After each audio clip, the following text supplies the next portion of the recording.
The Ukrainian armed forces control almost 90% of Kupiansk. This was stated by the Commander-in-Chief of the Armed Forces of Ukraine, Commander Syrskyi. After the meeting of the Ukraine Defense Contact Group in Ramstein, the Commander-in-Chief wrote this on his Telegram channel. He cited specific examples of successful actions by Ukraine's defense forces. Thanks to active search and strike operations, we managed to push the occupiers away from the city and take control of almost 90% of its territory. The Commander-in-Chief noted that the enemy has been trying to capture Pokrovsk for more than 17 months. However, Ukrainian units are holding the line and seizing the initiative. According to Syrskyi, in order to launch a strategic offensive operation, the enemy has increased its grouping to about 710,000 troops. But Russia continues to stubbornly lie, claiming it has controlled Kupiansk since November 20th. Allegedly, 15 Ukrainian armed forces battalions are blocked to the south of the city. On December 17th, Russian Defense Minister Belousov once again reported to Putin about the capture of the city. The Zapad troop grouping has taken control of the strategically important city of Kupiansk, which the enemy is unsuccessfully trying to reclaim. Supply routes for Ukrainian armed forces units pass through it. This will allow for the expansion of the security zone in the Kharkiv region. On December 2nd, Putin even announced that in just a few days, the Russian army would supposedly take control of Kupiansk-Uzlovoy, and even invited foreign journalists to visit Kupiansk. Zones of enemy encirclement, representatives of the media, foreign journalists, and Ukrainian journalists. Ukrainian President Volodymyr Zelensky showed the whole world that Putin is lying.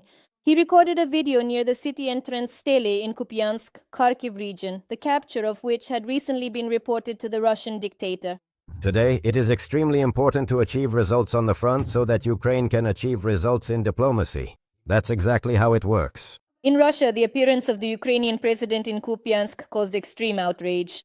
Z channels reminded that Gerasimov and the commander of the Western troop grouping had reported the so-called complete liberation of the city and the encirclement of as many as 15 Ukrainian armed forces battalions. At the same time, Z channels acknowledged the successful advance of the Ukrainian armed forces in Kupiansk and reported major problems for the Russian military. Their logistics had been cut off. Later, the president of Ukraine commented on his trip to the front. I was there recently and showed who controls this city. There is a lot of disinformation coming from the Russians. That's why I signaled to our colleagues in the US that they shouldn't believe everything Russia says. Let us recall that on December 15th, the spokesperson for the Joint Forces of Ukraine, Colonel Viktor Trehubov, reported that Ukrainian troops continue operations to clear the territory of Kupiansk. There are about 100 to 200 Russian servicemen in the city. Trehubov also hinted that the logistical situation for Russian troops in Kupiansk is difficult. On December 12th, the command of the National Guard Corps, Kartia, reported that defense forces had broken through to the Oskil River and completely cut off supply routes for the Russian group in Kupiansk. Analysts from the Institute for the Study of War believe that the Kremlin is using statements about advances in Kupiansk and its surroundings as part of a cognitive war. These actions by Moscow are aimed at portraying Ukrainian positions as supposedly on the verge of collapse, so that Ukraine and the West will give in to Russia's demands. Kupiansk was liberated, the Russians assured. Social media echoed this twice. The last time the Russian army allegedly took the city was in November. It was then that Gerasimov reported to Putin about his complete control, Kupiansk. Units of the West Group liberated the city of Kupiansk. The Russian dictator believed again and again. He boasted about the victory and also talked about a cauldron in which Ukrainian troops had supposedly been trapped. On the left bank of the river, a formidable enemy group, numbering approximately 15 battalions, has been effectively blocked, and Russian forces have now decisively begun its complete elimination. At every opportunity, the Russian dictator never failed to mention Kupiansk until December 13th. After that, heads began to roll in the Kremlin command, and the Russians lost their most important leverage in the negotiations. What happened, and how did Putin's victory turn into a crushing defeat? Arsenal is ready to tell and show you all about it. Make yourself comfortable, it's going to be very interesting. On November 20th, Gerasimov and his whole gang report to Putin about the capture of Kupiansk. The city of Kupiansk was liberated, and it continues to destroy the formations of the armed forces of Ukraine surrounded on the left bank of the Oskil River. Colonel General Kuzovlev echoes Gerasimov. Putin even asked him again if they had really captured him. General Samaskala. He assures me that's true.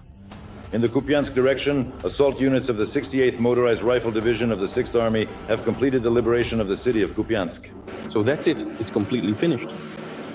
That's correct. The city is under our control. Isolated, small, scattered enemy groups are being eliminated. Remember this face and last name. We'll come back to him a bit later. November 20th, while the Russian military leadership is assuring Putin of victory, the so-called Z military correspondents are refuting this, claiming that the chief of the general staff presented Putin with a false report about the capture of Kupiansk. Pro-Kremlin journalists consider what is happening to be jumping the gun, getting ahead of themselves, thank you. But the Russian dictator himself believed the reports and began spreading the news of victory to the masses. At every opportunity, he spoke about the capture of Kupiansk and even outdid his subordinate Gerasimov in lying. He claimed that the city had been under the occupiers' control since the beginning of November. By November 4th, Kupiansk was already almost completely in Russian hands. By then, the fate of the city had already been sealed. On December 9th, Putin even awarded the title of Hero of Russia to that very Colonel General Kuzovlev for the liberation of Kupiansk. Ukraine denied all claims about the capture of the city. It was word against word, but that doesn't matter. What matters is evidence, and it was provided personally by the President of Ukraine. Volodymyr Zelensky went to Kupiansk and personally recorded an address in front of the stele. Many Russians were talking about Kupiansk. We see it. I congratulated the guys. Thank you to every unit, to everyone fighting here, to everyone destroying the occupier. Today, it is extremely important to achieve results on the front so that Ukraine can achieve results in diplomacy. That's exactly how it works.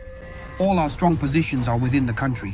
Strong positions in the conversation after the war ends. Volodymyr Zelensky recorded this message just 1.5 kilometers from the enemy's position and 500 meters away from the gray zone. It was a huge risk and no one tried to hide it. I'll be honest, I enter Kupiansk by a different road. And for a while I walk on foot because the activity of enemy artillery and drones is quite high. The president showed courage and demonstrated to the civilized world that supports us, as well as to the president of the United States, the achievements of the Ukrainian army.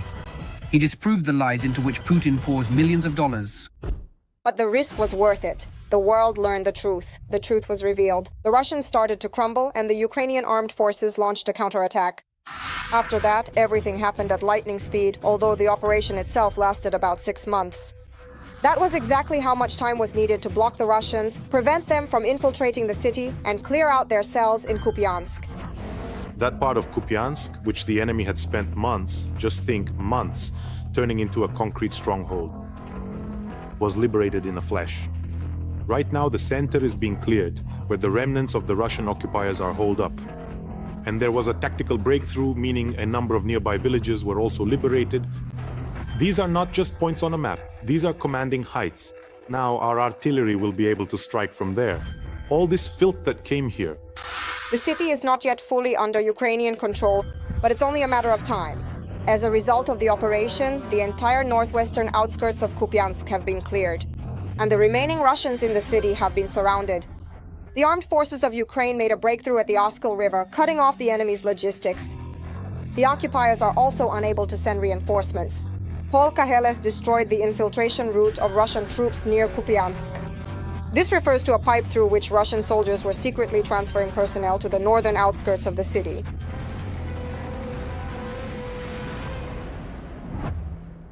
After such an incredible counterattack, even Z-Patriots had to admit the successful advance of the Ukrainian defenders. How can I put this gently? Things are really bad there. Kondrashovka, Radkovka apparently are behind enemy lines. All logistics to Kupiansk are cut off. This allowed the Ukrainians to enter the northern part of the city. The guys are trying to counterattack. We're waiting for the results. But Kuzovlev gave a great report about having full control over Kupiansk, about 15 encircled battalions, and received the Hero of Russia award. Speaking of the commander of the Western Troop Group, Kuzovlev, where has the General Hero of Russia gone? No one knows. They say we should expect him to be replaced soon. And maybe not just that, because Kuzovlev, like Gerasimov, seriously set up Putin. And there's no way to wash that off now. So it turns out that Putin and his chief of the general staff were putting on a show for the whole world. This whole performance, where one was lying and the other pretended to believe him, Or maybe Putin is just that dumb, just that pathetic, that people lie to his face, and how could he even check? He doesn't even have internet, he doesn't use it. The failure at Kupiansk is actually even more significant for Russians than it seems. All of this will have an impact on peace negotiations. After the lies about capturing the city, the West and the US simply have to start questioning other so-called Russian victories as well. At the front, They found themselves in a difficult situation. First and foremost, it's a difficult situation not even from a military standpoint, but from a political point of view, because the direct leader of the Russian Federation made a statement, and the president of Ukraine directly refuted that statement, and not just with words, but visually and physically as well. And now the Russians have to show the world that they can be trusted at all. After all, if they are bluffing to such an extent in presenting the situation, if they claim to have taken a city when that hasn't happened, and in fact the exact opposite has occurred, with the forces surrounded in the city being anything but Ukrainian, then the question is, how can the world trust them at all? Russia is now desperately trying to fix the situation in its usual manner, sending more and more cannon fodder to their deaths. Officers returning from assignments to the General Staff report that chaos reigns in the offices of Russia's main military command body. The generals are openly discussing the harsh dressing down they received from the very top. Trying to make the battlefield situation fit their reports and politicians' statements, the General Staff Command, under heavy pressure, is sending massive waves of their soldiers into attacks, ignoring the highest losses in recent times. This is confirmed even by the occupiers themselves, those who have managed to survive. So far, at least. You wouldn't believe what's going on here. We were just being killed for nothing. They just threw us into the meat grinder. Our entire company, the one we arrived with, the one you saw, has been completely wiped out. There are very few wounded left. Almost everyone else is dead. I only made it out by sheer luck. Managed to get the hell out of there for now. We were commanded by our own guys like Kushin, Spartan, and the like. They're just animals, damn it, pushing everyone forward. There are mines everywhere, the whole field is mined, damn it. Everyone runs, gets blown up, gets looted, and they finish off the ones who are already dead. Putin doesn't mention Kupiansk anymore. But there is one more important statement that was made when the Russian dictator still believed the city would be taken. And it is a significant one. The significant events that have recently happened in Kupiansk will, without a doubt, inevitably repeat themselves. And this will occur on other crucial key sections of the front. Perhaps not as quickly as we would ideally like, but with absolute certainty and inevitability, it will indeed happen again. Inevitable. Putin should remember that. What do you think about the Ukrainian armed forces operation and the courage of Volodymyr Zelensky? Share your opinion in the comments, and don't forget to like this video and subscribe to our Arsenal channel so you don't miss any of the most interesting updates. Federation was destroyed and prisoners were captured. The military reported a success on the front line. On one of the key fronts, the occupiers are suffering massive losses as a result of assault operations by Ukraine's defense forces.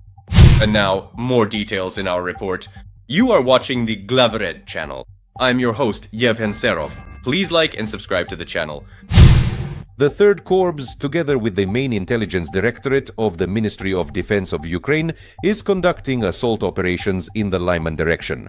As a result of coordinated actions, they have already managed to straighten the front line and improve the tactical position of Ukrainian forces in this area. According to the 3rd Army Corps, during their cooperation with the intelligence officers, the military managed to eliminate a regiment of the aggressor country Russia's army, as well as capture a significant number of occupiers. The military also notes that their actions primarily deprive the enemy of the ability to maneuver and create the conditions for further decisions in a specific direction. Together with the main intelligence directorate, we achieved an operational tactical result in the Lyman direction. This continues the tradition dating back to the liberation of Moshchun and the breakthrough of helicopters into Mariupol, of always offering each other a brotherly shoulder. I am grateful for the exemplary cooperation, stated the commander of the 3rd Army Corps, General Andriy Biletsky. Glavared reported that, according to the military, the occupying army increased its activity in the vicinity of the city of Lyman in the first half of December. Ukrainian soldiers repel dozens of enemy assaults there every day. Despite such pressure, the enemy has not achieved its goal. In the past month, the enemy has made more than a dozen attempts to infiltrate with small groups in the vicinity of the city. All have been eliminated or taken prisoner, states Deputy Commander of the 3rd Army Corps, Dmytro Kukarchuk. The day before, it became known that the occupiers in the Kharkiv direction continue their attempts to disrupt Ukrainian logistics, as well as amass forces in the rear of the Defense Forces units. Indeed, the situation in this direction looks much better than what the enemy reports to its leadership. The Russians were in Kupiansk and in our relative rear areas. There they were gathering and dispersing their forces. However, we have already managed to disrupt the occupiers' logistics. Then, by containing the enemy within the built-up area, we will gradually destroy them. There are still several enemy groups remaining in Kupiansk, but they do not pose a significant threat. At the same time, in other directions in the Kharkiv region, the occupiers are constantly launching offensives. However, the military is convinced that the defense forces are capable of holding back the enemy. The Ukrainian Defense Forces continue their offensive toward Kupiansk in the Kharkiv region and on the outskirts of the city. According to a report from the Institute for the Study of War, Ukrainian troops have advanced in the center of Kupiansk, where clearing operations are ongoing. It is noted that journalist and fighter of the 13th Operational Brigade of the National Guard of Ukraine, Kartia, Yuri Butusov, reported on his Facebook page that Ukrainian forces have full control over the Yubileyny neighborhood in the southwest of Kupiansk. According to him, this prevents the Russians from holding any positions that remain in the southern part of the city. According to the Institute for the Study of War, geolocated footage published on December 12th and 13th indicates that Russian sabotage groups are still present in the northern and western parts of Kupiansk. At the same time, the occupiers are attempting to infiltrate Kupiansk with small infantry groups. It is noted that Russian military correspondents previously reported on the advance of Ukrainian defense forces into the Yubileyny neighborhood and to the northwest of Kupiansk, as well as claiming heavy fighting near Mirove and Rodkivka. Earlier, the Chief of Staff of the Reconnaissance Battalion of the National Guard of Ukraine's Kartia Brigade, known by the callsign Wolf, stated that about 200 Russian soldiers are trapped in the central part of Kupiansk. Reinforcements have not reached the occupiers for several weeks now. On the air of Donbass Realities Radio, Wolf explained that first, the Ukrainian armed forces disrupted the Russians' logistics, and then began search and strike operations, as a result of which the northern part of Kupiansk was cleared. Meanwhile, Ukrainian soldiers destroyed a pipe that Russia had been using for covert infiltration into Kupiansk. The Achilles Regiment published a video of the destruction of the facility. This route allowed the occupiers to amass forces while bypassing fire control. Ukrainian President Volodymyr Zelensky visited Kupiansk on December 12th following news of a successful counterattack by the armed forces of Ukraine in the city and its surroundings. Our warriors who are achieving results for Ukraine here. Thank you to every unit, to everyone fighting here, to everyone destroying the occupier. Today it is extremely important to achieve results on the front so that Ukraine can achieve results in diplomacy. That's exactly how it works. In Russia, the appearance of the Ukrainian president in Kupiansk caused extreme outrage because on December 2nd, Putin had declared that Kupiansk was under full Russian control and had invited foreign journalists to visit the city. Z channels reminded everyone that Gerasimov and the commander of the Western military group had reported the complete liberation of the city and the encirclement of as many as 15 Ukrainian armed forces battalions. Putin invited journalists to come, but instead Zelensky came and calmly left. I wonder, will there be any kind of investigation after something like this? Z channels have acknowledged the successful offensive of the Ukrainian armed forces in Kupiansk and are reporting major problems for the Russian military. Their logistics have been cut off. Everything is bad there. Kondrashovka and Radkovka are under enemy control. Logistics in Kupiansk are gone, so the message says. Ukrainian defense forces carried out a successful counterattack near Kupiansk and encircled the Russian group in the city, according to a report on Friday, December 12th, from the command of the 2nd Corps of the Search and Strike Group, Kartia. The objective was to enter the city and clear it of Russians. We operated in 2 or 3 directions at once, cutting off their logistics. Today we can say that the Russians in the city are completely cut off. For a long time they couldn't understand what was happening, but now they know that they are surrounded. According to the Ukrainian OSINT project Deep State, the entire northwestern outskirts of Kupiansk have been cleared of Russian armed forces soldiers. Ukrainian defense forces have taken control of Radkivka and Kondrashivka and have brought Holubivka under fire control. After that, a sweep was carried out in the Mirova area and the northwestern outskirts of Kupiansk itself.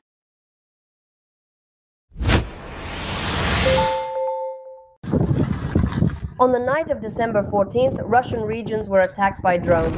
According to Telegram channels, this is one of the most massive attacks. In particular, a fuel depot in Uryupinsk, Volgograd region was hit by drones. Local residents recorded a fire at the facility. Earlier, UAVs had already attacked this fuel depot on the night of December 3rd. The attack on the fuel depot was confirmed by the governor of the Volgograd region, Andrei Bocharov. In Uryupinsk, as a result of falling UAV debris, a fire broke out at the fuel depot. Firefighters, emergency services, and municipal employees are working at the scene of the incident.